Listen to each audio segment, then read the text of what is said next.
She carried 6 bags of groceries into that house, alone, 8 months pregnant.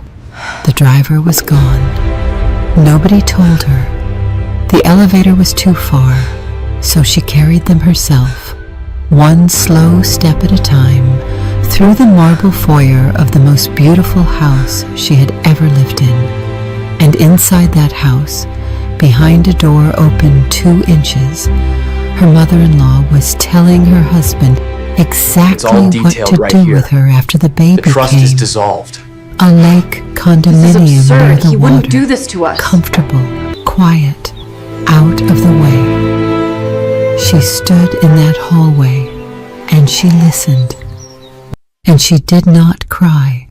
She did not scream. She walked to the kitchen, turned on the cold tap, held her wrists under the water, and counted. Because her grandmother had taught her that. Count to yourself, child, not to calm down, just to remember you are still here. What none of them knew. Not her husband, not his cold and calculating mother, not the woman already living in her guest cottage, redesigning her home, was something that had been true for 8 months and would change everything the moment it came to light. She did not live in that house. She owned it. Every room, every garden, every stone wall, every acre of ground they walked on like it belonged to them. $90 billion, and they had been treating her like the help. Stay with Cecilia today, because what she does next, quietly, patiently, without raising her voice once, is one of the most powerful things you will ever hear a woman do. Lesson statement. The women who are underestimated the longest are often the ones who were prepared the earliest. Silence is not weakness. Sometimes silence is the strategy. Meaning plus value to the audience. This story is for every woman who has ever been made to feel like a guest in her own life. For every woman who kept running things. Nobody thanked her for running. For every woman who was told, directly or indirectly, that her value was temporary, her role was functional, and her time was almost up. Cecilia's story is not just about property and wealth. It is about what happens when a woman finally decides to stand fully in what has always been hers. Her dignity, her worth, her ground. You will leave this story with something real, not just satisfaction, though there is plenty of that. You will leave with a reminder that being overlooked is not the same as being without power, and that the most solid things in life are often built in the quietest ways. If this story moved you, if you felt something in the first 60 seconds that made you want to stay, then Cecilia's journey is going to stay with you long after it ends. Do one small thing before you press play on the next chapter. Leave a comment below. It can be one word. It can be a sentence. Tell us where you are in your own story right now. We read every single one. And if you know someone who needs to hear that they are standing on solid ground, share this with them today. That one share might be exactly what they needed.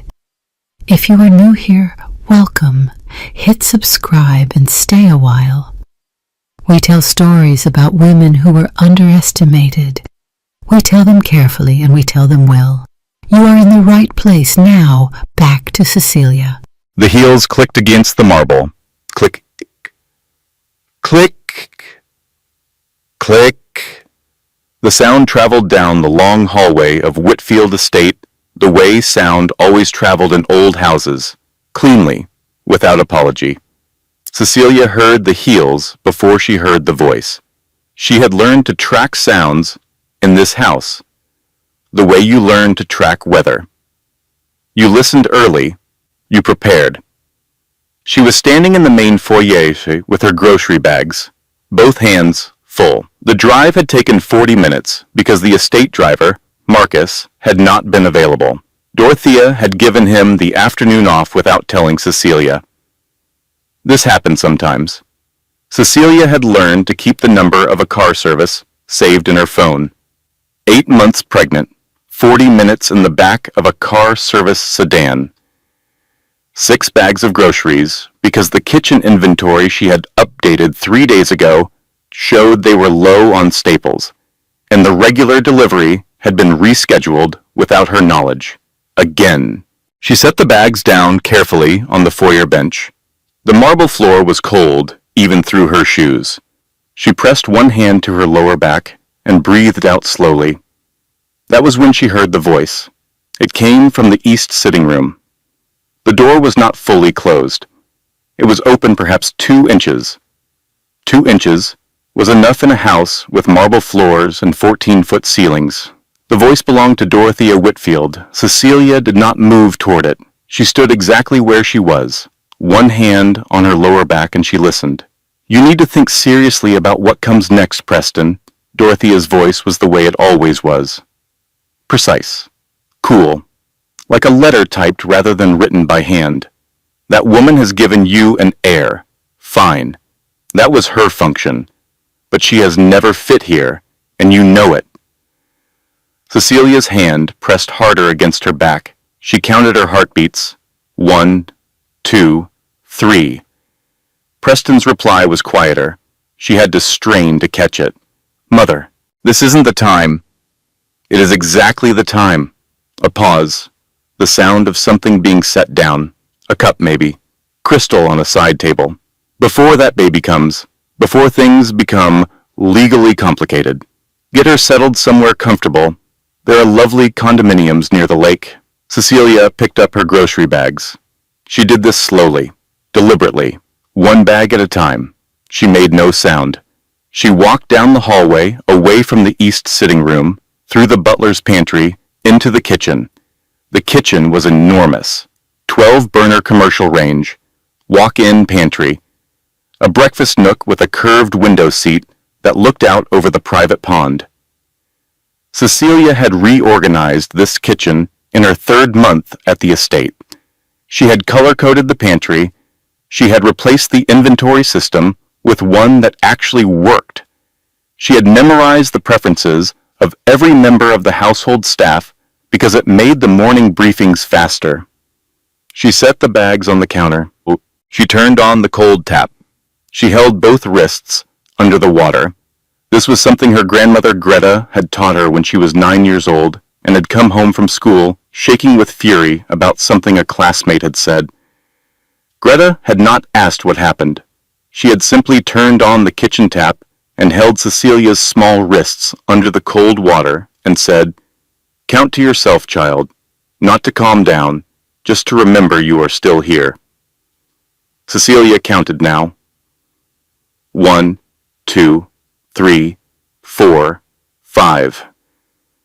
The water was very cold. Outside the kitchen window, the private pond was silver in the late afternoon light.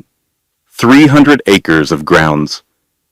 The formal garden she had redesigned in her 5th month. The guest cottages along the west hedge. The stone walls that had been built in 1912 and had not needed replacing since. She turned off the tap. She dried her hands. She began unpacking the grocery bags. She moved through the kitchen the way she moved through everything in this house, efficiently, without drama. Canned tomatoes in the 3rd shelf of the pantry, left side, label facing out. Olive oil next to the range, fresh herbs in the small terracotta pots on the windowsill because the kitchen got good light on the east side, and fresh herbs kept longer here than in the refrigerator. She had learned all of this on her own. No one had shown her the kitchen systems. No one had introduced her to the staff properly. On her 2nd day at Whitfield Estate, Dorothea had handed her a list of household responsibilities, and said, pleasantly, "Preston tells me you are very organized." Cecilia had looked at the list. It covered 14 categories: kitchen management, staff scheduling, event coordination, vendor contracts, grounds oversight. She had said, "I'll need access to the household accounts." Dorothea had smiled. "Of course. I'll have our business manager set that up." The business manager had set it up 3 weeks later. In the meantime, Cecilia had introduced herself to every member of the staff individually and learned the systems by asking questions. That was 14 months ago. Now the staff called her directly. The vendors called her directly. The estate ran on her organizational labor the way a clock runs on its mainspring. Quietly, invisibly, with no acknowledgement of the mechanism. She put the last of the groceries away. She stood in the center of the kitchen for a moment. The baby moved, a slow roll under her ribs, an elbow maybe, or a knee. She pressed her palm flat against the side of her belly and felt the movement settle. "I know," she said quietly. "I hear you." She went to the small desk in the corner of the kitchen. This desk was hers. She had claimed it in her second month, moving it slightly to catch the afternoon light. On it, a planner, a household ledger, a folder she had been quietly building for 6 weeks. The folder contained copies of invoices she had processed, email confirmations with her name as the authorizing signatory, vendor contracts that listed her contact information. She sat down. She opened her phone. She stared at the screen for a long moment. Then she dialed a number she had not called in 4 months. It rang twice. "Cecilia?" The voice was calm and measured, a man who chose his words the way a surgeon chose instruments. "I was wondering when you'd call." Fletcher Odom had been her grandmother Greta's attorney for 31 years. He had handled Cecilia's affairs since she was 19 and her parents had died, and there was suddenly a great deal to handle, and no one to help her do it, except Greta and Greta's quiet, steady lawyer. "Fletcher," she said, "tell me something." "Tell you what, specifically?" She looked out the kitchen window, the pond, the grounds, the stone walls built in 1912. "What exactly did my grandmother leave me?" A pause. Not a surprised pause. More like a pause of a man who has been waiting for a specific door to open and is now watching it open and choosing his next step carefully. "That's a conversation we should have in person," he said. "I can come tomorrow. Early, if that works." "It works," she said. "Cecilia." Another pause. Shorter this time. "Are you all right?" She looked at the grocery bags, folded neatly on the counter. 40 minutes in a car service sedan. 8 months pregnant. 6 bags carried in by herself. "I will be," she said. "Tomorrow. Early." She hung up. She sat at her desk, in the kitchen of the house she had come to love, the house she managed and organized and kept running, the house where a woman in the east sitting room had just described her as a function that had been fulfilled. She opened her planner. She began making a list. She did not sleep well. This was not new. The baby pressed against her ribs from the inside, and her mind pressed against everything from the inside, and together they made sleep a negotiation rather than a rest. By 4 in the morning, she was sitting in the chair by the east window of her private sitting room. This room was hers, truly hers, in the way that very few spaces in this house had felt. She had painted it herself in her 3rd month, a warm ivory that the afternoon light turned to something close to gold. She had found a lamp at an estate sale that cast the right quality of light. She had brought the needlepoint ottoman from her grandmother's house in Virginia. The one with the faded roses and the slightly short leg, the one Dorothea had looked at once and said pleasantly, "That clashes a bit, doesn't it?" Cecilia had kept it anyway. Now she sat in the chair with her feet on the ottoman and her hands folded over her belly, and she did something she had not allowed herself to do in 14 months. She let the evidence accumulate, not the recent evidence, not last night's open door and Dorothea's careful voice recommending lake condominiums. Further back, all the way back to the beginning. Month 2. The first Whitfield family dinner she had attended as Preston's wife. They had sat at the long dining table. 14 people. Preston's parents, his 2 sisters and their husbands, various cousins, and associates. Cecilia had worn the blue dress Preston had chosen because he said it was the right kind of dress for this family. She had sat next to Preston and smiled and answered questions. Dorothea had asked her about her background. Cecilia had said her grandmother had been in land and property management in Virginia. Dorothea had smiled.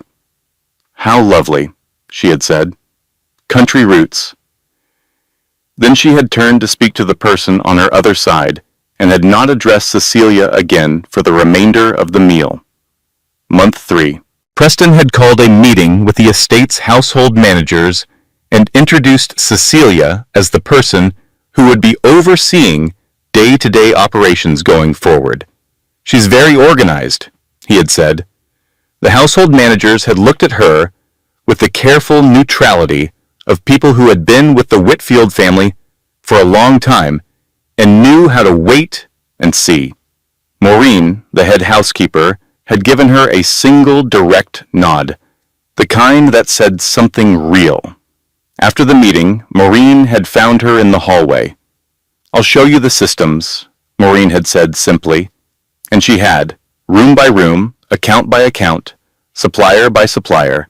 Maureen had shown her everything with the efficiency of someone passing a baton, and Cecilia had understood then that Maureen had been waiting for someone capable to arrive.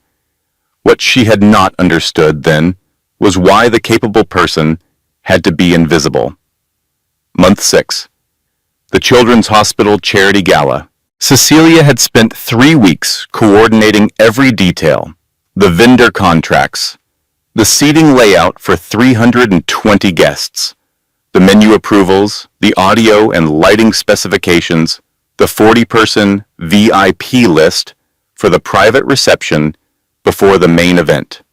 At the gala, Dorothea had introduced her to the hospital board chair. "This is Preston's wife," Dorothea had said. She helped a little with some of the arrangements.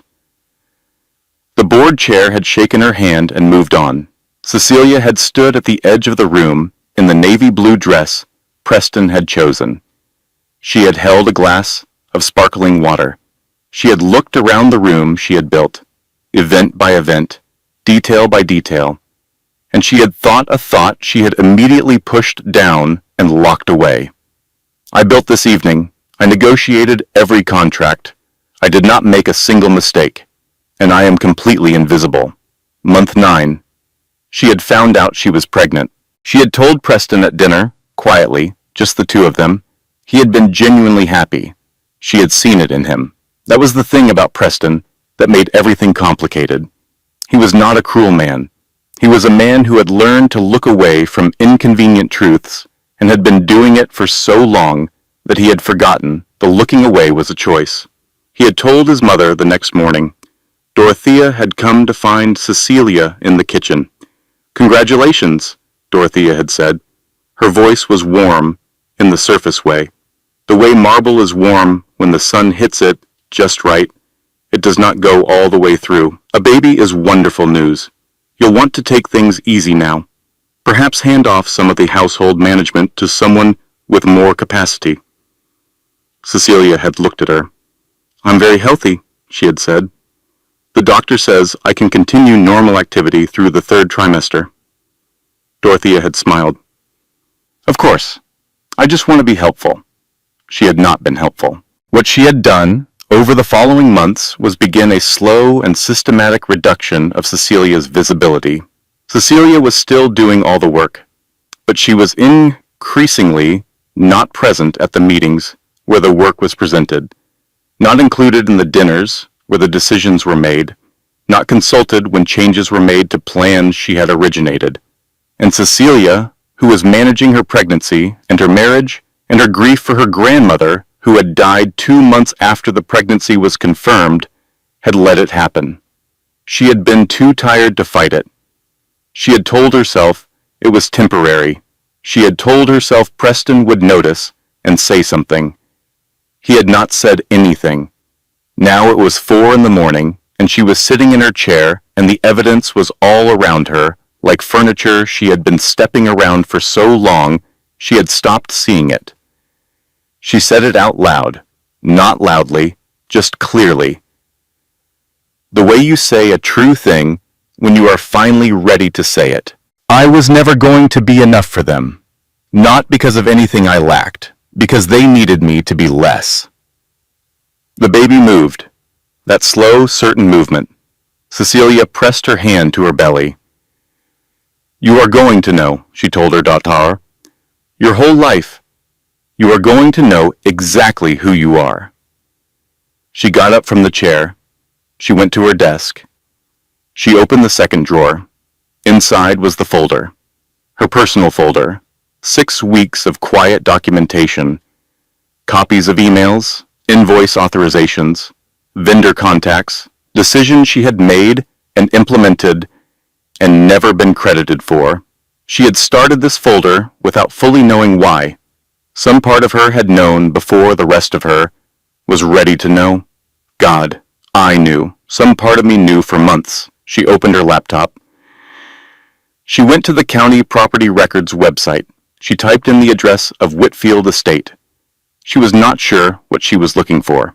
She was running on 4 hours of sleep and 14 months of accumulated evidence and the quiet, certain knowledge that Fletcher Odom had said, I was wondering when you'd call, in the voice of a man who had been holding something in trust.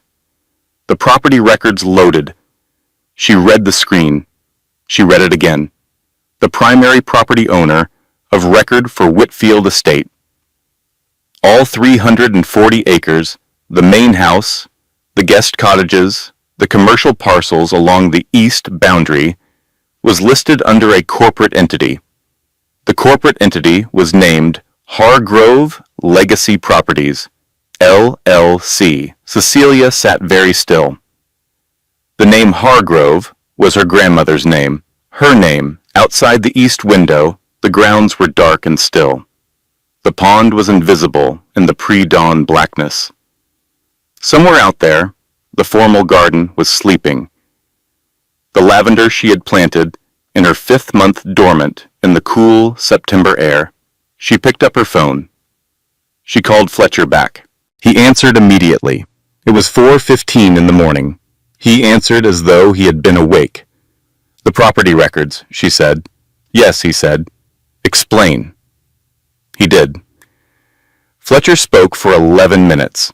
Cecilia did not move during those 11 minutes.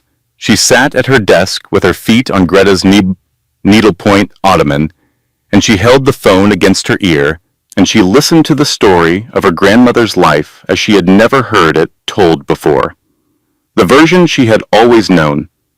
Greta Hargrove was a woman of modest means who had been left a small parcel of land by her husband when he died young, and who had raised Cecilia's mother on very little, and who had lived in the same farmhouse in rural Virginia for 60 years, and who wore house dresses and kept her records in a fireproof box, and made the best biscuits Cecilia had ever tasted. The version Fletcher told, Greta Hargrove was one of the shrewdest real estate investors on the eastern seaboard who had spent 40 years quietly acquiring properties nobody else wanted, who had never once discussed her finances with anyone except her attorney, and who had built a portfolio worth, at current market valuation, just over $90 billion. $90 billion. Cecilia let the number sit in the air of her sitting room. It did not feel real. Numbers that large never felt real.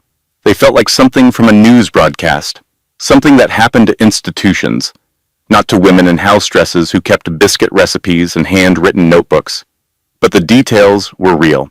Fletcher gave them carefully and precisely, because he was a careful and precise man.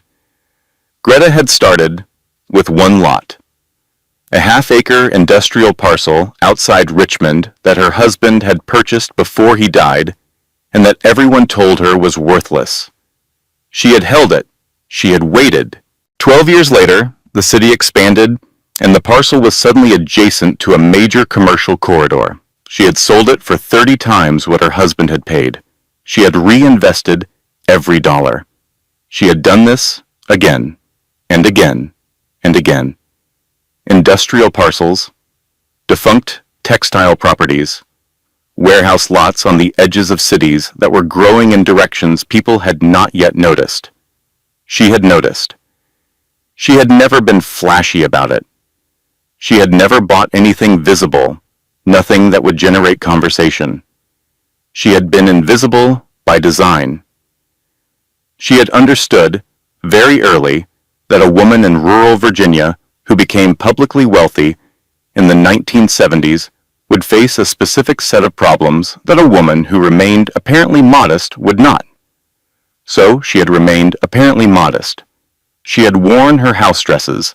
She had maintained her farmhouse. She had driven her old truck and grown her lavender and raised her daughter and then her granddaughter, and she had, in complete silence, built an empire. By the time Cecilia was 10 years old, Greta's portfolio had grown beyond anything that could be described as comfortable wealth. It was significant wealth, generational wealth, the kind that changed the trajectory of everyone who touched it. She had not told Cecilia. She had not told anyone. Why didn't she tell me? Cecilia asked.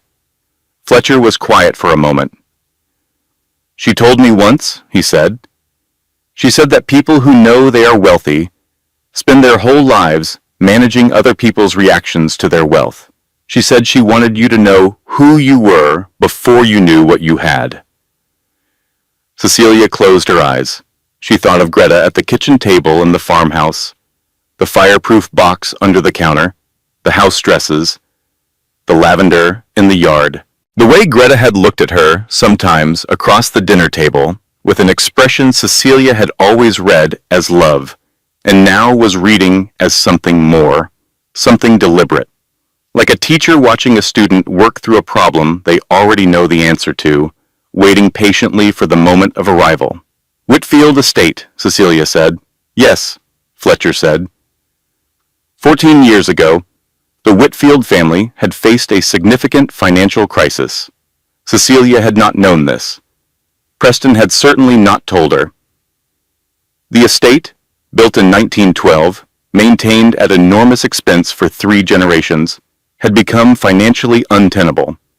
The family had needed liquidity. They had needed it quietly, because the Whitfields did not publicize difficulty. A blind trust had approached them. The trust had offered to purchase the estate outright at fair market value, with the family retaining a long-term residential lease at below market rate. The arrangement preserved the family's ability to live in their ancestral home while solving their immediate financial crisis. The blind trust was Hargrove Legacy Properties, LLC. The Whitfield family had signed the papers. They had moved back into their home as tenants.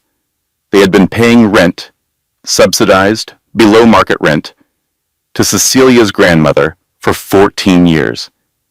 And they had not known, because the trust was blind, because the corporate entity had no visible connection to a woman in a house dress in rural Virginia. Because nobody had asked, because the Whitfields had been too proud and too relieved to look too closely at the mechanism of their own rescue. When did I inherit? Celia asked. Your grandmother passed 8 months ago, Fletcher said. The estate transferred to you immediately upon her death, as per the trust documents. You have been the legal majority owner of Whitfield Estate since then. 8 months. She had been managing this house, running its operations, coordinating its staff, maintaining its accounts, for 8 months as its legal owner, and she had not known. Because she had not called Fletcher, because she had been pregnant and grieving and managing, and she had told herself she would deal with the paperwork eventually. God, Grandma, you absolute force of nature. She set down the phone after the call ended. She sat in the chair for a long time. Outside the window, the sky was beginning to lighten, the first gray suggestion of morning. The pond would be visible soon. The grounds, the garden. She thought about every conversation she'd ever had with Greta.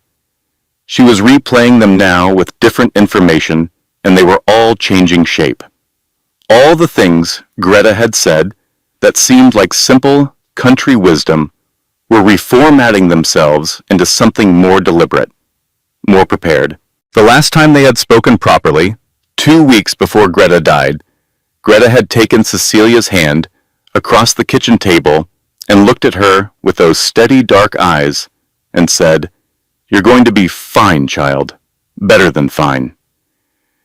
Cecilia had thought she was talking about the pregnancy. She had not been talking about the pregnancy. She got up from her chair. She walked through her sitting room and out into the hallway. She took the back stairs, down through the quiet house, through the kitchen, and out the rear door. The morning air hit her like cold water. September at its last soft edge, before fall arrived properly. She walked across the rear terrace and through the gate in the low stone wall that separated the formal grounds from the private garden. She had designed this garden herself in her 5th month. She had worked alongside the groundskeeper, a quiet man named Ray, who had been at the estate for 22 years, and who had watched her measure and plan and adjust with what she'd understood at the time as polite patience and now suspected might have been recognition. The garden had lavender, rosemary, a climbing rose along the east wall that she had chosen specifically because Greta had grown the same variety in her yard in Virginia. She sat on the stone bench at the center. She did not cry. She was not at the crying stage yet. She breathed in the lavender. She put both hands on her belly. The baby was still, finally sleeping the way babies did in the early morning hours. She sat in her garden, in the garden of her house, and she thought about what it meant that she had been brought here as a wife and managed the place as labor and been treated as a temporary inconvenience. And the whole time the ground under everyone's feet had belonged to her. Solid ground, Greta had said. Just know, child, that you will always be standing on solid ground. She had thought it was a metaphor. Morning arrived with the sound of the kitchen coming alive. Cecilia could hear it from her sitting room, the coffee grinder, the sound of the refrigerator door. Maureen, who arrived at 6:30 every morning with the reliability of a tide, moving through the kitchen with the efficient quiet of someone who had been doing this for a long time. Cecilia had slept 3 hours. She was used to this. The baby in her mind had been conspiring against sleep for weeks. She dressed carefully. She did not rush. She came downstairs at 7 and made herself a bowl of oatmeal because Dr. Crane had told her protein and complex carbohydrates in the morning were not optional at 36 weeks. She stood at the counter to eat it because sitting at the large dining table alone felt like something she was no longer willing to perform. Maureen was refolding the linen napkins at the sideboard. This was a thing Maureen did when she had something on her mind. She refolded things she had already folded perfectly. It was her tell. Cecilia watched her for a moment. "Maureen," she said. "Mrs. Whitfield." "What is it?" Maureen set down the napkin she was holding. She looked at the sideboard, not at Cecilia, and she said, in a voice that was entirely neutral, "The West Guest Cottage. Someone has been staying there. I assumed you had authorized it." Cecilia set down her spoon. "I didn't." Maureen nodded once. She picked up the napkin again. She refolded it. "I see," she said, and that was all she said. Cecilia finished her oatmeal. She rinsed her bowl. She put on her wool cardigan. The warm gray one she had bought for herself in her second month, before she had understood that Dorothea found it insufficiently elegant for an estate of this standing. She wore it anyway now, every day. She walked to the West Guest cottage. The cottage was 300 yards from the main house, screened by a yew hedge and a stand of old oaks that had been there since the estate was built. It was a lovely cottage, 2 bedrooms, its own sitting room and kitchen, a terrace that overlooked the pond. Cecilia had furnished it herself when she first arrived at the estate, choosing pieces that were comfortable and well made without being ostentatious, because that was how she thought a guest should feel. Welcome, not overwhelmed. She tried the door. It was unlocked. Inside, the cottage had been changed. The curtain she had chosen, ivory linen, simple and clean, had been replaced with something silkier, blush-colored, expensive. On the hall table was a woman's handbag, dark leather, the kind that cost more than most people's rent. A pair of heels near the door.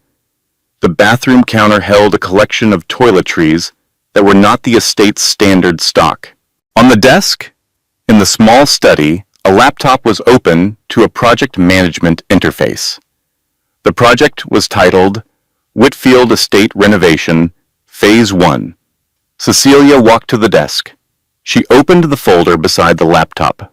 Inside was a complete architectural proposal, new layouts for the ground floor library and east sitting room, a full redesign of the master suite, notes about relocating the nursery to the far east wing. The proposals were detailed and professional and had the name A. Burrow, Design Director, on every page header.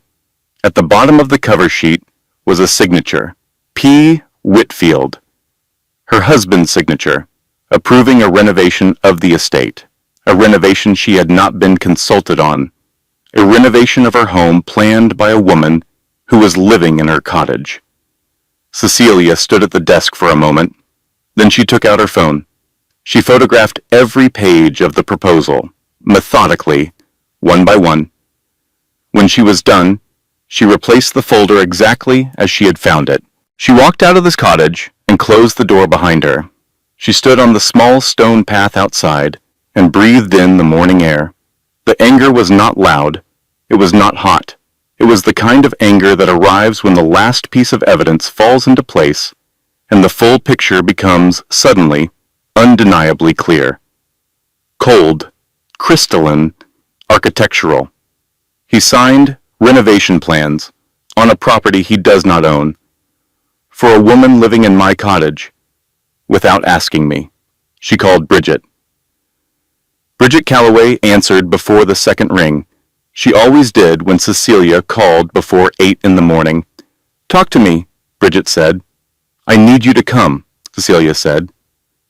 "Today, if you can." A pause. Then, "How bad?" "There's a woman living in my guest cottage who is redesigning my home." Silence for 3 seconds. "I'm packing a bag," Bridget said. "Do you want me to bring wine?" "I need a clear head," Cecilia said. "I'm bringing both, then. One's for me." Cecilia almost smiled. She walked back toward the main house with her hands in the pockets of her gray cardigan, and her mind moving in the particular way it moved when she was working through a problem. Organized, sequential, clear. Bridget arrived at 2 in the afternoon in a rental car with a rolling suitcase and an expression that said she had been preparing for this call for longer than Cecilia had been making it. She stood in the foyer of Whitfield Estate and looked around with the frank, assessing gaze of a contracts attorney cataloging a room. "Bigger than I expected," she said. "Come upstairs," Cecilia said. In Cecilia's sitting room, she spread everything out. The photographs of the renovation documents, her printed copy of the county property records, the notes she had written during her call with Fletcher, the folder she had been building for 6 weeks. Bridget read through everything with the rapid, total focus of someone who spent her professional life processing complex information quickly. She did not interrupt. She did not comment. She read. When she finished, she set down the last page and looked at Cecilia. "Honey," she said, "I have been biting my tongue for 14 months. "I know," Cecilia said. "They have genuinely no idea." Bridget shook her head slowly. The renovation plans, Cece. He signed plans for a house he doesn't own. I know. When do you want to tell them? Cecilia looked out the east window, the grounds below, the garden, the west hedge, where the cottage sat behind its screen of oaks. She put her hand on her belly. "After she's born," she said. "I am not doing this while I'm pregnant. I want to be standing on both feet." Bridget nodded. "Then we prepare." "Yes," Cecilia said. "We prepare." Fletcher Odom arrived the next morning at 9 o'clock with a briefcase and the expression of a man who had been waiting a long time for a meeting that was now finally happening. Cecilia had taken over the dining room. She had done this deliberately, moving her planning materials to the long mahogany table that was the center of every formal Whitfield family gathering, spreading her documents across the surface that Dorothea used to host the dinners where Cecilia was introduced as Preston's wife, with a pause before the title. Fletcher opened his briefcase and arranged his documents with care. Bridget sat across from him with a yellow legal pad in the role of personal support that also happened to come with 6 years of litigation experience. "All right," Cecilia said. "The full picture." Fletcher gave it. He had been holding the full picture in trust since Greta died, waiting for Cecilia to be ready to receive it.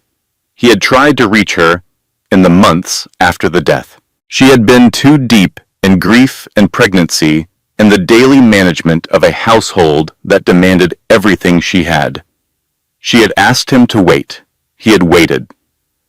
The portfolio Cecilia had inherited through Hargrove Legacy Properties, LLC, covered properties in Virginia, Maryland, and West Virginia.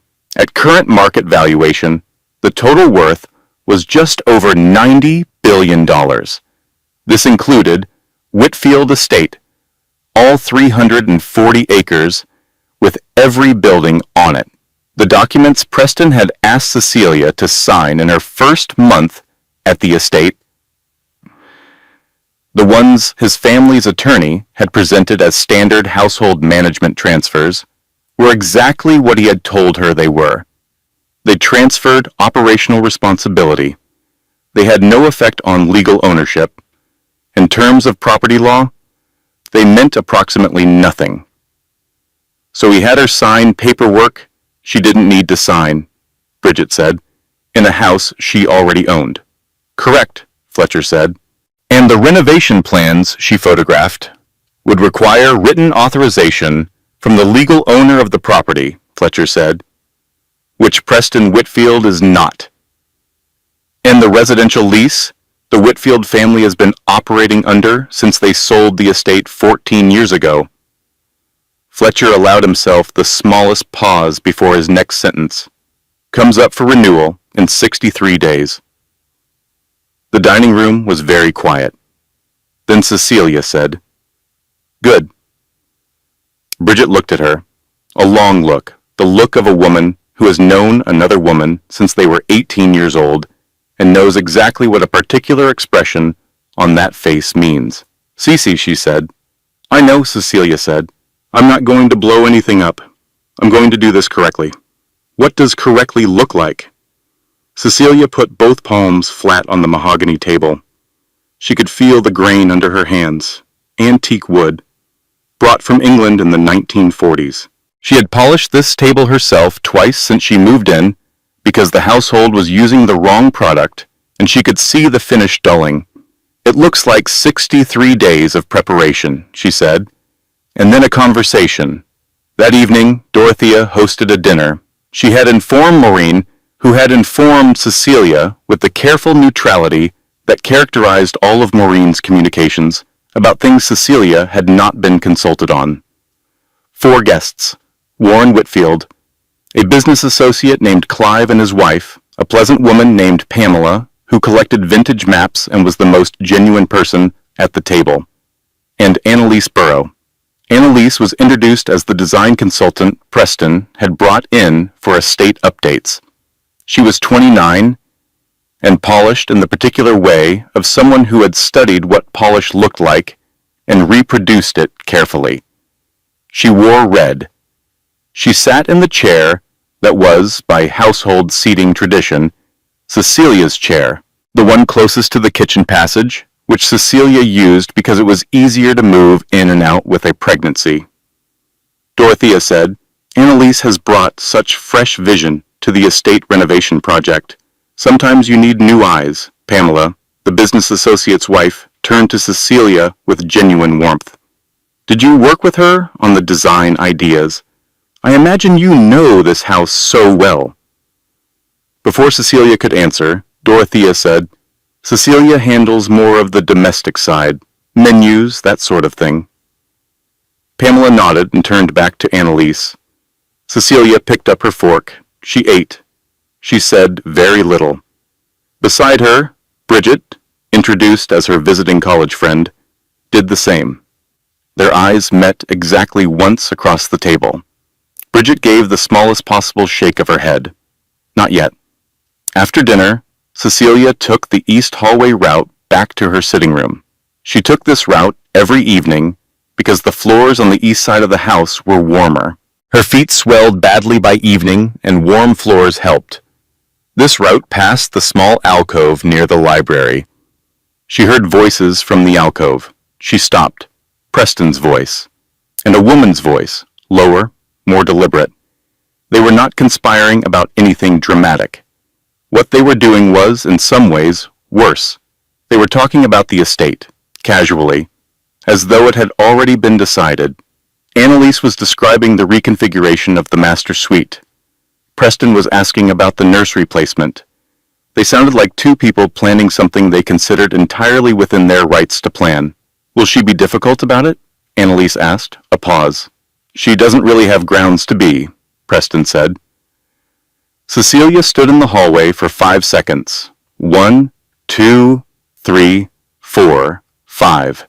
She walked to her sitting room. She closed the door. She sat in her chair. She put her hands on her belly. "He doesn't think I have grounds." She looked at the needlepoint ottoman. Greta's hands had made that pattern. In the evenings, while watching television, patient and methodical, stitch by stitch, the same way she had built everything, one small thing at a time, over a long time, until the small things had accumulated into something no one had thought to look closely at. She did not have grounds. She had the deed. She opened her phone. She texted Fletcher, "I am ready to move on the lease renewal timeline." His response came 30 seconds later. "I'll begin the filing process Monday." She put the phone down. She breathed. The baby was very still. The validation arrived not from outside, but from inside, the way the real validations always do. She said it quietly to the room. "I deserved better than this." And so does she. She meant the baby. She meant herself. She meant perhaps the whole long line of women who had been underestimated by people standing on their foundations. 3 weeks passed. The estate continued around Cecilia the way water continues around a stone. Annalise had begun joining the family for breakfast 3 days out of 5. Preston was home late on most evenings. Dorothea had taken to referencing the renovation project in the present tense, as though it were already underway. Cecilia managed the household. She attended to the accounts. She scheduled the staff. She went to her appointments with Dr. Crane, who was warm and direct, and told her the baby was positioned well and her blood pressure was good and to rest when she could. She rested when she could. She also, in the hours that were hers, continued preparing. With Fletcher. With Bridget by phone in the evenings. She reviewed every document in the estate's operational history. She signed what needed signing. She confirmed what needed confirming. She was methodical and quiet and thorough the way Greta had taught her to be, the way you had to be when the thing you were building was meant to last. But the body does not always cooperate with strategy. It was a Tuesday afternoon. The house was quiet, in the particular way it got quiet when Dorothea was at her luncheon, and Preston was in the city, and Annalise had taken the estate car to the design district without asking Cecilia, because the estate car was managed by the household manager, and she had simply called and asked, and the household manager, not knowing what he did not know, had said yes. Cecilia was in her sitting room. She was sitting in her chair.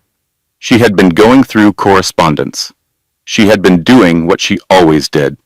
And then without any particular warning, she stopped. She sat. She put the correspondence down. She let the weight of it settle on her, all of it at once.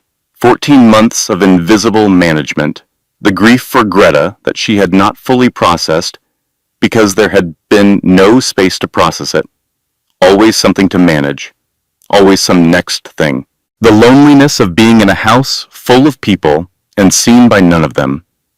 The specific fear of giving birth in a few weeks' time to a daughter who would be born into this, into all of this.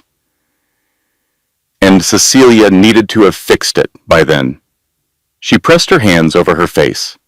She did not make a sound. She sat in her chair, in her sitting room, and she pressed her hands over her face, and she shook, once, like a person releasing something they had been holding for too long.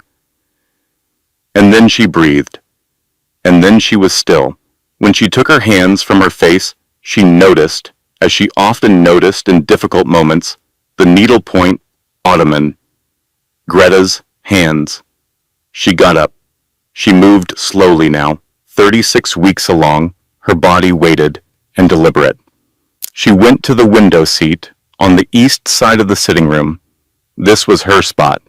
She had made it her spot in her 3rd month, installed a cushion, arranged the light. On the window seat was a small wooden box from Greta's house. Inside the box, a photograph of Greta at 40, standing in a field in Virginia with a look on her face that Cecilia had always described to herself as determined. A pressed flower, lavender, from Greta's garden. A small card in Greta's handwriting. She opened the card. She had read it many times. Cecilia, you have always been worth more than people assumed. That was their blindness, not your deficit. When you need reminding, you're standing on solid ground. All of it. I made sure. She read it 3 times. Then she set it back in the box. She said it aloud to the room, not loudly, just clearly, the way she said true things. I am not a guest here. I never was. They brought me into my own house and charged me rent and dignity. That is over. She picked up her phone. She called Bridget. I'm ready, she said. Already? Bridget said. You said after she's born. I changed my mind, Cecilia said. I want her to be born into something that's already been set right. A pause. Then Bridget said, quietly, tell me what you need. The next morning, Annalise presented her renovation proposal at a breakfast meeting she had organized with Preston and Dorothea. Cecilia had not been invited. She had learned about it from Maureen, who had mentioned the meeting time when discussing the morning coffee service, because Maureen had a way of mentioning things. Cecilia walked into the breakfast room at the meeting's midpoint. She had timed this deliberately. She wanted to arrive when the proposal was visible, but before the discussion had concluded. Annalise's presentation boards were arranged along the table. Cecilia looked at them the way she had looked at the renovation documents in the cottage. Carefully, completely. The proposal included removal of Cecilia's private sitting room to expand the master suite, relocation of the nursery to the far east wing, a room that was cold in winter and got no morning light, conversion of the rear garden, her garden, the lavender garden, the climbing rose against the east wall, into an outdoor entertaining terrace with a concrete surface. Dorothea was saying, The garden has always been underutilized. Cecilia sat down. She poured herself a glass of water from the pitcher on the table. She looked at the presentation boards. She said pleasantly, "These are beautiful renderings." Annalise blinked. She had expected absence or objection. Pleasantness was not in her preparation. "Thank you," she said, carefully. "Before any renovation work begins," Cecilia said, in the same pleasant voice, "the estate will need written authorization from the legal owner of the property. Is that in the proposal documentation?" A silence settled over the breakfast table. Preston said, "I approved it." "Yes," Cecilia said gently. "I saw your signature. I just want to make sure we have the correct owner's authorization for the legal record." She let it sit. Nobody asked what she meant. Nobody was quite certain enough to ask. She finished her water. She thanked Annalise for the presentation. She went to her garden.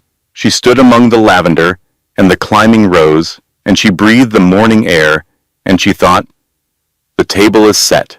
Now we wait for the right moment to sit down." Fletcher filed the lease renewal notification on a Wednesday morning. The notification was sent by certified mail to the Whitfield family's residential attorney of record, a man named Garfield Pruitt, who had served the family for 25 years. The notification was on Hargrove Legacy Properties, LLC letterhead, which the Whitfield family had never examined closely because the name on the checks matched the name on the account, and that had always been sufficient. The notification informed the current tenants of Whitfield Estate that the existing residential lease would expire in 60 days and that renewal terms were under revision. It requested a meeting with authorized legal representatives of both parties to discuss the new terms. It was a standard legal document, entirely routine, the sort of thing that happened in commercial and residential property management every day. It arrived on Dorothea Whitfield's desk on a Thursday afternoon. She handled all formal household correspondence. She had done so for 30 years, since the estate passed to her and Warren to manage. Cecilia was in the kitchen with Maureen when she heard it. Not the letter being opened, not the reading. What she heard was Dorothea's voice from the direction of the private sitting room in a register she had never heard before. Not the cool, controlled precision. Something rawer, higher. Something that had been surprised out of its composure. Cecilia kept making tea. Preston appeared in the kitchen doorway 20 minutes later. He was wearing the expression he wore when something had happened that he was not yet sure how to manage. His face did this thing when he was recalculating. She had noticed it in the first month of their relationship. It had seemed endearing then.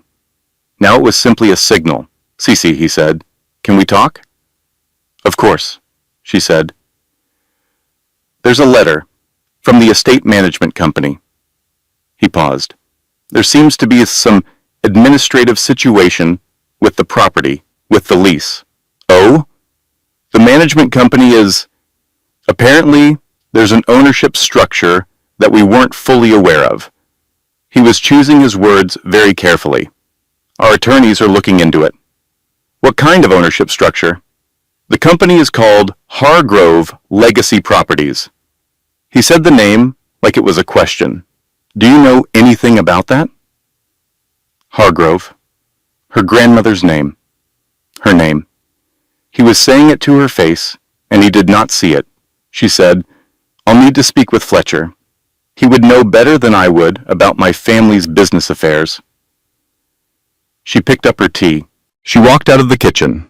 In the hallway, she paused at the tall gilt mirror by the east entrance, original to the house, 6 feet tall, gilt frame, the kind of mirror that had watched many versions of this family come and go. She looked at herself. 8 months, pregnant, gray wool cardigan, pearl earrings, small ones, that had been Greta's. Her face entirely calm. "I look like someone's wife. I look like Someone who helps with the menus. Good. Let them keep not seeing me. The paperwork doesn't care what they see. She walked to her sitting room. She called Fletcher. It arrived, she said. Yes, he said. Garfield Pruitt called my office this morning. How did he sound? A pause. Then, with the restraint of a man who had been a lawyer for 30 years, concerned. Good, she said. The following afternoon, Garfield Pruitt arrived at the estate. He met with Dorothea and Preston and Warren in the study. He had, clearly, spent the preceding 24 hours doing research. He had not researched enough. Or he had researched the right things and found the wrong answers, which was more disturbing. He came out of the study at 4:15. He saw Cecilia sitting in the formal living room. She was in the chair by the east window, the one with the best sight line to the study door. She was reading, or appearing to read. Garfield Pruitt stopped. He looked at her for a moment with the expression of a man who was rearranging his understanding of a situation in real time. Mrs. Whitfield, he said carefully, may I ask, are you in contact with the legal representation for Hargrove Legacy Properties? Fletcher Odom is my personal attorney, she said. He's handled my family's affairs since I was a child. Garfield looked at her for 3 long seconds. I see, he said. He went back into the study. Cecilia listened. The voices started low. Then Dorothea's voice rose first, not to shouting, because Dorothea did not shout, but to a register that was, for Dorothea, the equivalent of shouting, sharp, strained, the sound of a woman who had been certain of a particular reality for a very long time, discovering that the reality was built on something she had not examined. Then Preston's voice, controlled at first, then not. What do you mean she owns it? Cecilia turned a page of her book. She was not reading the words, but she kept her eyes on the page because that was the right thing to do in this moment. Not smug, not satisfied, just present, just here, in her house, in her chair, on her solid ground. That evening, Bridget called. I heard something moved today, she said. A few things, Cecilia said. How are you feeling? Cecilia was sitting in her garden. The lavender was cool and soft around her. The climbing rose on the east wall had a late bloom, stubborn in the September chill. The petals pale pink in the fading light. Very well, she said. And she meant it completely. She said it to the garden, to Greta, who was everywhere in it. I did not survive everything that has happened in this house to be moved to a lake condominium. I am the foundation here, literally. She breathed in the lavender. She was home. The 63 days did not take 63 days. They took 11 because once the certified letter had arrived and Garfield Pruitt had done his research and the Whitfield family understood what they were looking at, the pace of events accelerated with the logic of dominoes. One tile fell, and the others followed in sequence. Preston called a family meeting for a Saturday morning.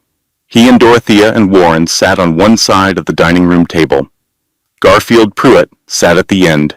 Fletcher Odom sat beside Cecilia. Bridget sat next to Cecilia on her other side, with her yellow legal pad open on the table in front of her. The dining room had never been quiet in quite this way. The antique mahogany table reflected the morning light from the tall windows. The silver candlesticks were polished.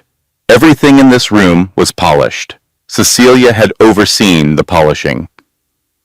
Fletcher presented the situation the way Fletcher presented all situations, clearly, without drama, with the precision that made him very good at his job, Greta Hargrove's estate. The blind trust, the 14-year-old purchase, the residential lease, the inheritance, the transfer of ownership to Cecilia 8 months ago upon Greta's death, the documents Preston had asked Cecilia to sign in her first month at the estate, Operational management transfers with no legal effect on property ownership. The portfolio, $90 billion in assets across 3 states, with Whitfield Estate as one of the primary holdings. The lease renewal, 60 days to negotiate new terms or vacate the premises. Dorothea was very still when Fletcher finished. The stillness of someone who has reassembled their composure so rapidly and so completely that you can almost see the seams. Almost. My daughter-in-law, she said, in a voice that was perfectly level, has owned this estate for 8 months. Correct, Fletcher said. The management transfers she signed when she moved in were operationally meaningless in terms of property rights, Fletcher said. They transferred scheduling responsibility, nothing more. Dorothea turned to look at Preston. Cecilia had never seen Dorothea look at her son quite this way. The look contained something that was not, for once, directed outward. It was contained between them, private and damning. You told me the Hargrove girl had nothing, Dorothea said. I didn't know, Preston began. You presented her to this family as a woman of modest background. Mother! You didn't ask, Dorothea said. The sentence landed and stayed. Preston said nothing, because there was nothing to say that was not, in some sense, true. He had not asked. He had been pleased with the narrative he had constructed. A woman of simple origins, who was grateful and capable and would fit neatly into the household role he had mentally assigned her. He had not asked because the narrative was comfortable and asking might have disrupted it. Warren Whitfield had been silent for the entire meeting. He was 66 and tired and had the face of a man who had been managing consequences for decades and was very weary of it. Now he looked at Cecilia across the table. Your grandmother was Greta Hargrove, he said. Yes, she said. I read about her portfolio in a property journal years ago, before Preston brought you home. He paused. I didn't make the connection. He did not apologize. He might never apologize in words, but this was the most honest statement anyone in this family had made to her in 14 months. She recognized it for what it was. She nodded once.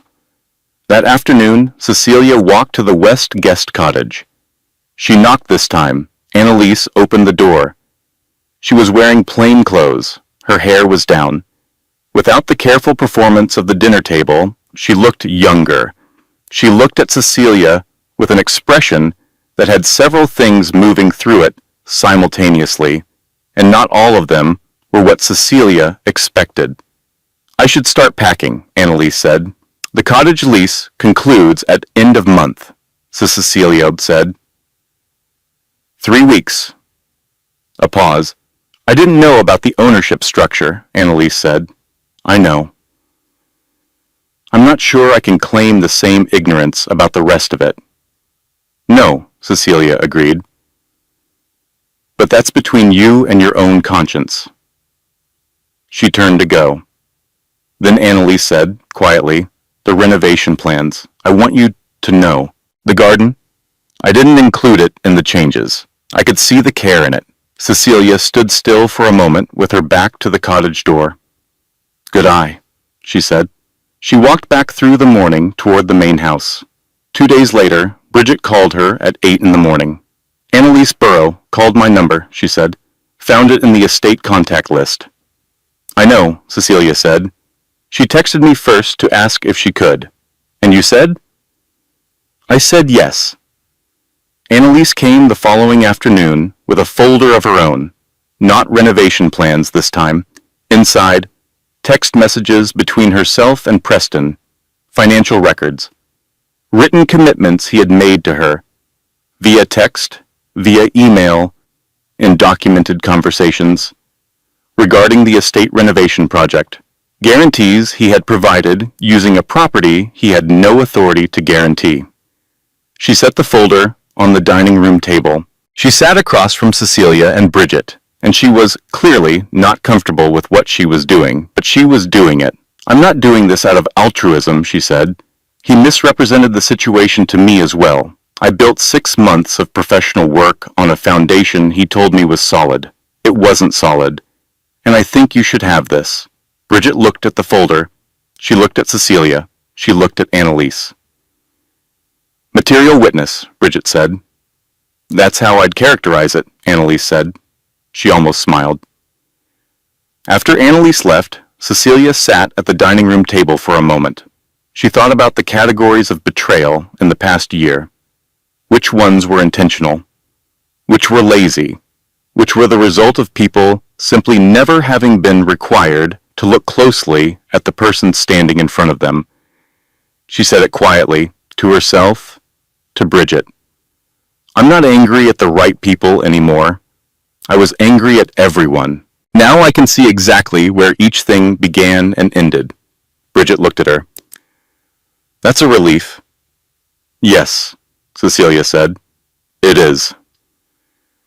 That evening, for the first time in weeks, she slept through until 5 in the morning.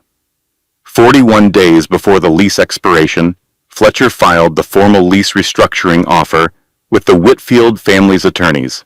The terms were straightforward. A new 10-year residential lease at current market rate for a property of this size and character in this location. Standard occupancy conditions. No management rights granted to the leaseholders. No authority to authorize renovations without written owner consent. No subletting of any cottage or outbuilding without written owner approval. Market rate for Whitfield Estate, as assessed by 3 independent appraisers, was significant. The current lease rate,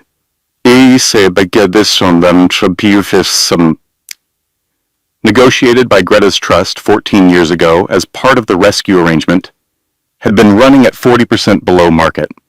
The Whitfields had been living, for 14 years, on a subsidy from a woman they had never met and would never have believed had she walked into their dining room. Preston requested a negotiation meeting. Cecilia agreed. She scheduled it for a Thursday.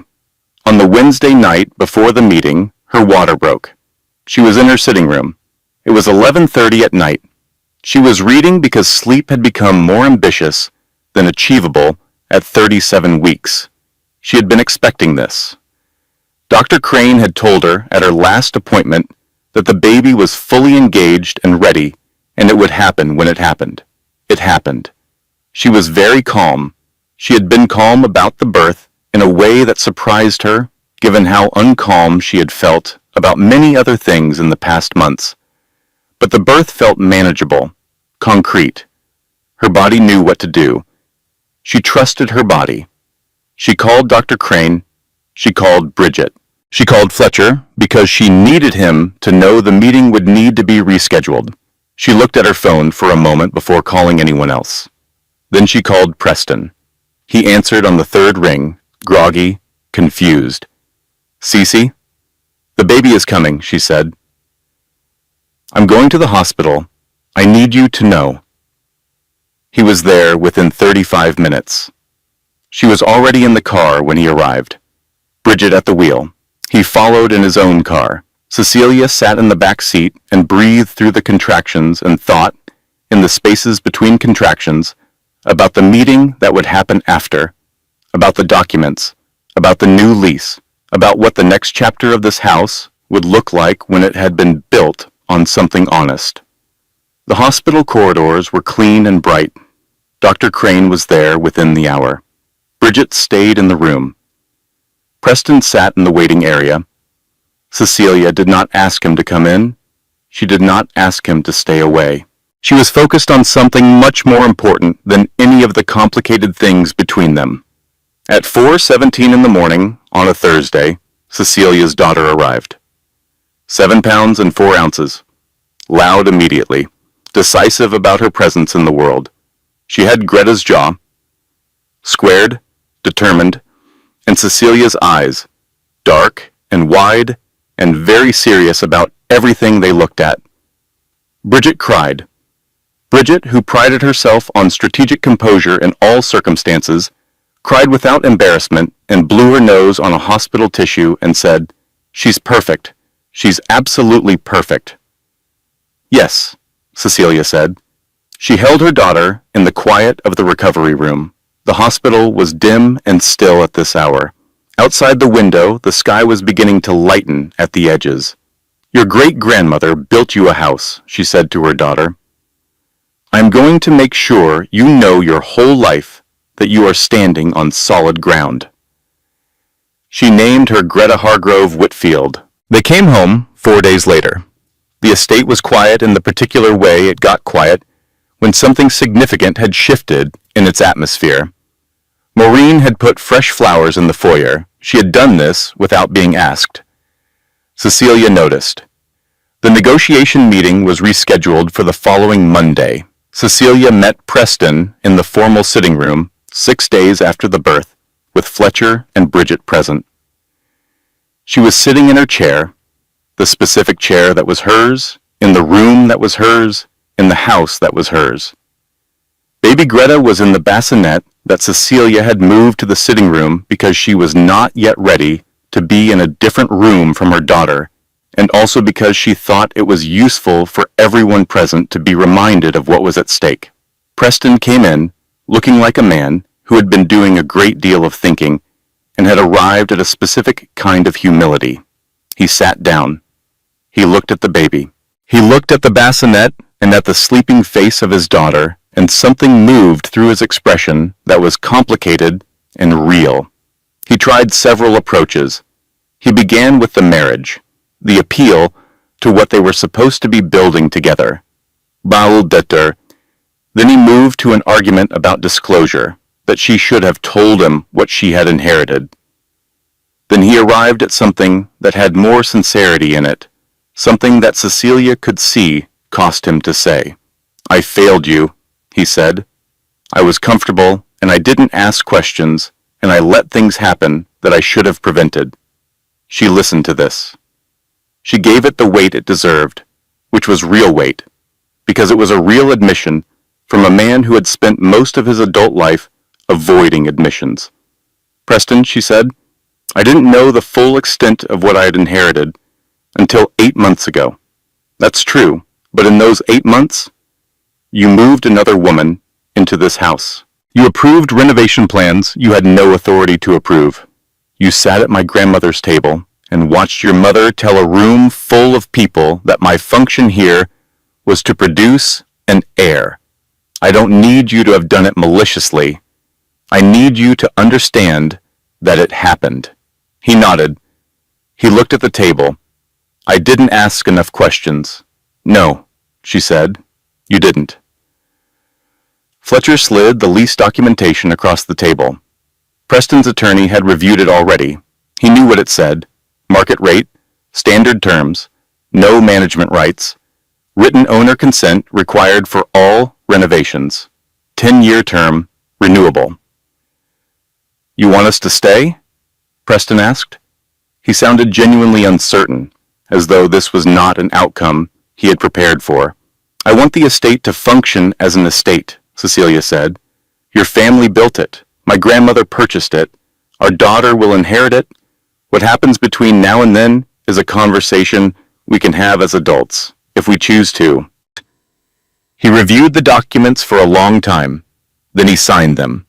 Not the old lease, the new one, the honest one. Cecilia watched him sign. She thought about Greta, who had purchased this house 14 years ago and had never once set foot in it, who had never met the family that lived in it, who had simply held it in trust, the way she held everything, patiently and carefully and without announcing herself until the right person was ready to step into it. That right person had always been Cecilia. Greta had known. Dorothea came to the sitting room the following morning. She came alone, without announcement, in the early light before the rest of the house was awake. Cecilia was nursing the baby. She did not get up. Dorothea stood in the doorway for a moment, looking at Cecilia, and then at the baby, and then back at Cecilia. Her face was the most undefended Cecilia had ever seen it. The composure was there, the posture was there, the precise way she held herself, that was muscle memory from 64 years of being a Whitfield. But something underneath it had shifted. "Your grandmother," she said finally. "Was she formidable?" "Exceptionally," Cecilia said. Dorothea looked at baby Greta, sleeping in the crook of Cecilia's arm, at the squared jaw and the wide dark eyes and the utter certainty of the small face. "I see," Dorothea said quietly. She did not apologize. She might never apologize in words, but she closed the sitting room door when she left, gently, without the controlled punctuation of power she usually gave to closed doors, just a door closing softly. It was not everything. It was something. The autumn deepened. The estate settled into a new register of itself, not dramatically, not all at once, the way a house settles after a storm, gradually, quietly, each room finding its new arrangement of air and light. Maureen stayed. She had never considered leaving. She had simply, for 14 months, been waiting for the household to be run by the right person, officially, rather than unofficially. Now it was. She and Cecilia had the morning briefings they had always effectively been having, but without the performance of routing things through other channels first. Ray, the groundskeeper who had watched Cecilia redesign the garden in her 5th month and had understood something then that he had not said, continued his work with the gardens. He said to Cecilia, one morning, simply, "The rose came back strong this year." She had smiled and said, "It knew what kind of soil it was in." The kitchen crew stayed, the security rotation stayed, the estate ran the way it had always run because Cecilia had always run it, but now with the clarity of honesty underneath everything. Bridget stayed for 2 weeks after the birth. She worked remotely from the estate's library, which had good light and strong Wi-Fi that Cecilia had upgraded in her 4th month because the original router was inadequate for a house with this many operational needs. At dinner one evening, Bridget looked across the table at Cecilia and said, "You know what strikes me?" "What?" "You're not different. You're exactly the same. You just got the paperwork to match." Cecilia considered this. "That's not entirely true," she said. "I know things now I didn't know before, about how much I was willing to absorb, about what I let happen because I was waiting for someone else to stop it. And I'm not doing that anymore." Preston and Cecilia navigated something in the weeks after the birth that was the hardest conversation they had ever attempted. Not a single conversation. A series of them, on different evenings in different rooms with cups of coffee that went cold while they talked. They circled around the truth and then came closer to it, and then sometimes retreated, and then came closer again. He told her things she had suspected. He told her things she had not known.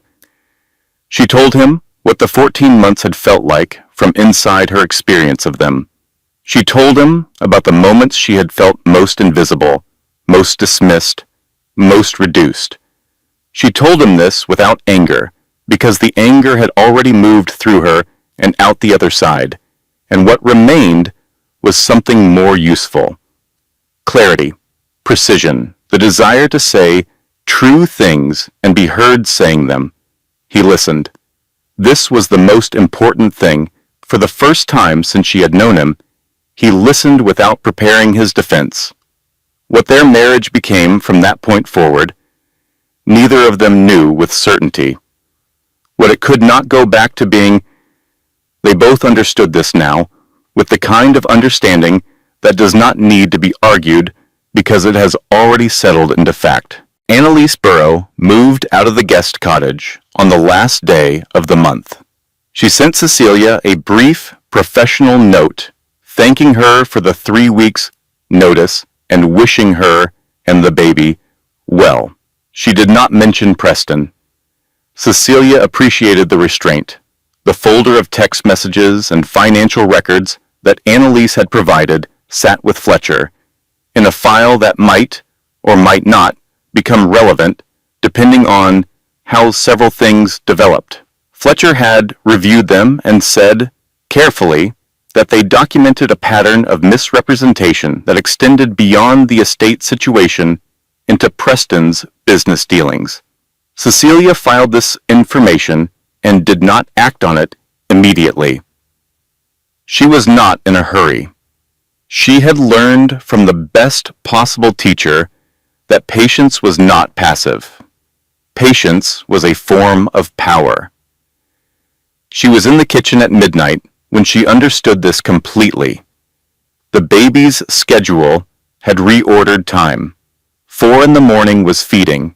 2 in the morning was sometimes feeding. Midnight was sometimes just the hour when the house was quiet and Cecilia's mind was running, and she came downstairs because the kitchen was warm and she had always thought better in kitchens. She was making tea. Not any tea. Greta's tea. Dried lavender, a specific proportion of honey, water at a temperature just below boiling. Greta had kept this recipe in a small notebook with a blue cover that Cecilia had found among her things and that Cecilia had memorized after reading it twice. She stood at the stove and she thought about what it meant to stand in a kitchen that was yours, not as a destination, not as a reward, just as a fact. This is the kitchen. It is yours. You have always been here. You have always been capable of being here. The documentation simply caught up. She poured her tea into the mug she had brought from Greta's house. White porcelain with a small chip on the handle that Greta had never bothered to replace, because the tea tasted the same from a chipped mug as from a perfect one, and she had had more important things to spend her attention on. Cecilia stood at the kitchen window with her tea and looked out at the grounds. Dark at midnight, just the path lights through the formal garden, the glow from the edge of the pond. I have never been weak, she thought.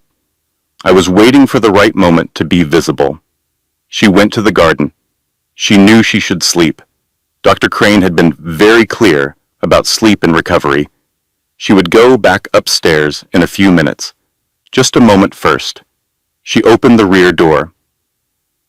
The night was cold now, true November, and she had her robe and her wool cardigan over it, the practical layers of a person who had stopped worrying about what things looked like in favor of whether they kept her warm. She held her tea in both hands. The garden was dormant. The lavender cut back for winter, the bare stems patient in the cold. The climbing rose on the east wall had surprised her with 3 late blooms she had found 2 weeks ago, small and stubborn in the November chill, pale pink and certain of themselves. She sat on the stone bench. She was wearing, under her robe, the house dress she had found in Greta's storage boxes. She wore it sometimes, just here, just in this spot. It had the particular quality of old clothing worn by someone who had moved through her life with purpose. It fit Cecilia like a hand-me-down should fit, a little loosely, generously. She held her tea. She looked at the rose. The hardest thing, she said to the garden, to Greta, who was everywhere in it, was not the 14 months. It was not knowing what I had, not because I didn't have it, I had it all along, but because I hadn't learned yet to stand in it. The night was very quiet. A slight wind moved the bare lavender stems. I know now, she said. 6 months later, the estate was in early spring. The lavender had come back with unusual force, thick along both borders of the garden path, the color of it in the April light, something between blue and purple, that had no precise name. The climbing rose was preparing a full bloom. Cecilia could see the buds tightly furled along the east wall. In a week, maybe 2, the whole wall would be pink. She was in her sitting room on a Tuesday morning, running the monthly portfolio call for Hargrove Legacy Properties. She had taken over full executive oversight from Fletcher 3 months after the birth. Fletcher remained as legal counsel. He had not argued when she asked to take the chair. He had said, in the voice of a man who had expected this outcome, "It's time." The call covered 3 states and 17 properties, 2 new acquisitions in Maryland that she had evaluated and approved, a conservation easement in rural Virginia that Greta had been planning before she died. Cecilia was completing it. A community development project in the Shenandoah Valley that would provide affordable commercial space for small businesses in a region that had been losing them for 20 years. This last project had not been in Greta's notes. It had been Cecilia's idea. She had looked at the land holdings in the area and thought about what Greta would have done with them, and then thought about what she herself wanted to do with them. And they were, she found, not so different. During the call, baby Greta was on a blanket on the sitting room floor. She was 6 months old.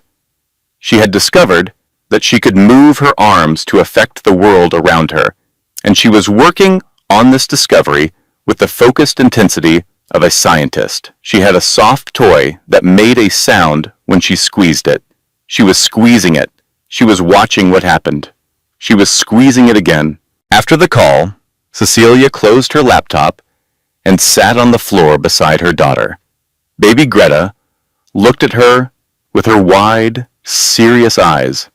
She had Greta's jaw and Cecilia's eyes, and some combination of the two of them that had produced an expression of general assessment that her daughter directed at the world as though she were evaluating everything she encountered on criteria she had not yet shared with anyone. "Good meeting?" Cecilia said. Baby Greta squeezed her toy.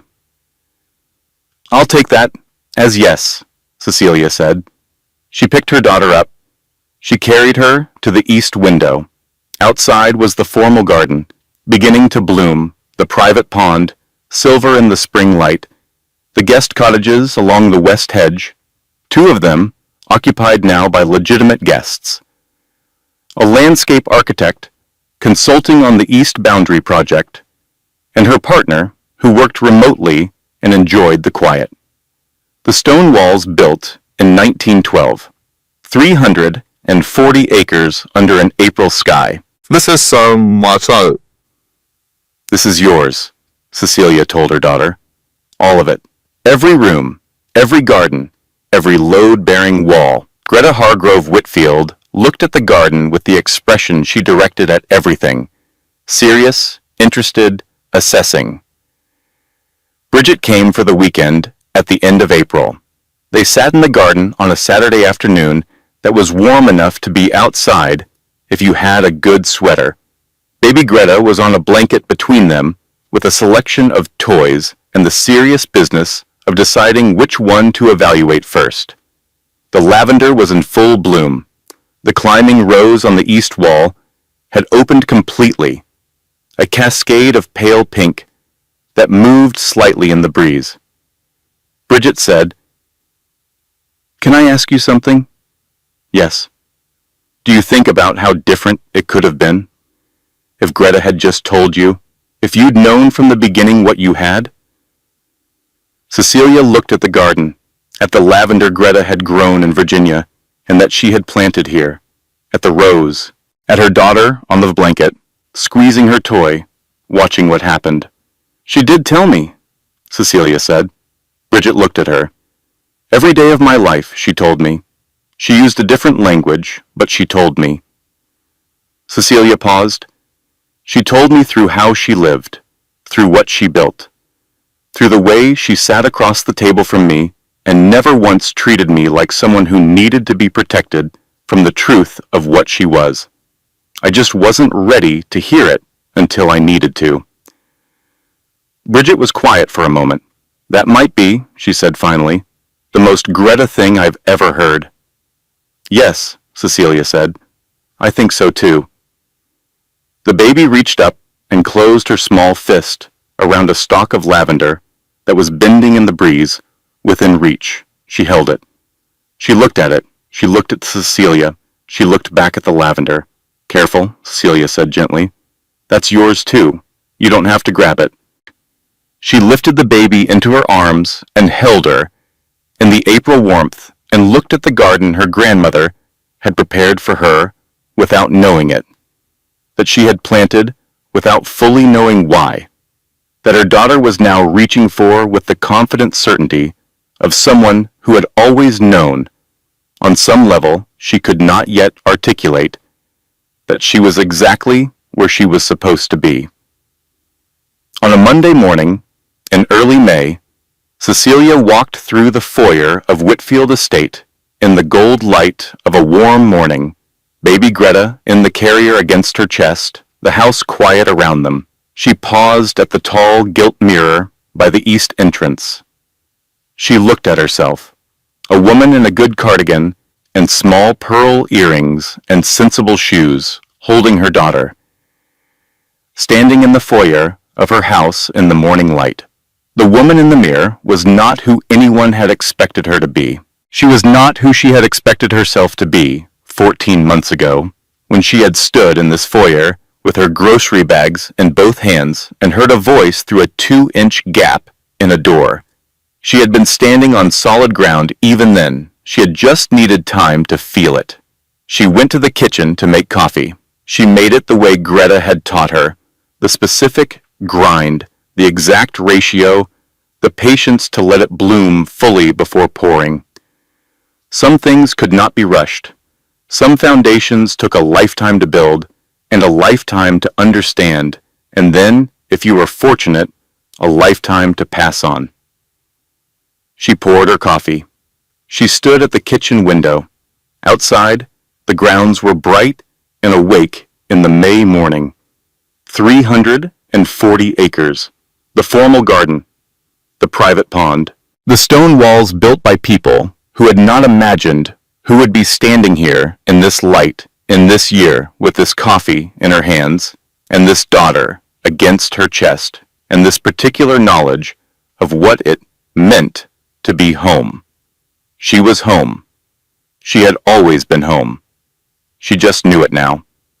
Editorial disclaimer: the content in this story, every scene, every character, every emotional beat, was researched, developed, and manually crafted by our editorial team with care and intention. Our goal is not simply to entertain. It is to offer something that stays with you. A reflection, a reminder, a story that means something when it is over. We believe the stories we tell shape how we see ourselves and each other. We take that seriously. Thank you for trusting us with your time.